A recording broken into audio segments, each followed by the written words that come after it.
Bonjour à tous. On commence avec cet incendie hier en Côte d'Or. Une enfant transportée à l'hôpital après qu'une maison s'est embrasée à la Perrière-sur-Saône. Le sinistre s'est déclaré tôt dans la matinée dans ce village de 450 habitants. Les 5 habitants de la maison ont pu sortir avant l'arrivée des pompiers qui ont lutté jusqu'en milieu de matinée pour éteindre le sinistre. La jeune fille hospitalisée a inhalé des fumées toxiques. 47 foyers voisins ont par ailleurs été privés d'électricité en raison d'une coupure de courant déclenchée pendant l'intervention. Un accident mortel ce week-end aux Rousses. Un homme de 60 ans est décédé au volant de son véhicule, seul impliqué dans le sinistre. Selon la gendarmerie, il s'agit d'une sortie de route qui pourrait être liée à une vitesse excessive. À Besançon, un parachutiste dans un état grave. Selon France 3, il souffre de multiples traumatismes après une mauvaise réception samedi après-midi sur la piste de l'aérodrome de la Vèze. Il s'agit d'un homme de 36 ans.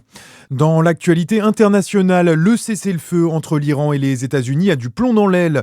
Les Iraniens ont annoncé qu'ils n'enverraient pas de délégation aujourd'hui au Pakistan pour participer à d'éventuelles négociations. Dans le détroit d'Ormuz, la situation, elle, est de plus en plus tendue. Un destroyer américain a tiré sur un cargo iranien qui tentait de forcer le blocus. Donald Trump accuse aussi Téhéran d'avoir lancé des attaques samedi, notamment contre un navire français. Bruno Retailleau, désigné comme candidat des Républicains pour la présidentielle. Les adhérents du parti devaient choisir ce week-end entre une primaire ouverte, une primaire fermée ou la désignation directe du président du parti. C'est donc le troisième choix qui est arrivé en tête avec plus de 73% des voix. On revient aussi sur l'actualité sportive du week-end. La course au titre relancée en Ligue 1.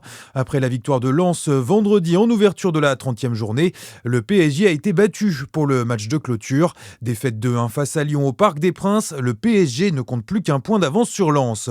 En local, le football, Dijon reste leader du national après son match nul vendredi lors du choc du haut de tableau contre son dauphin Sochaux, 0-0.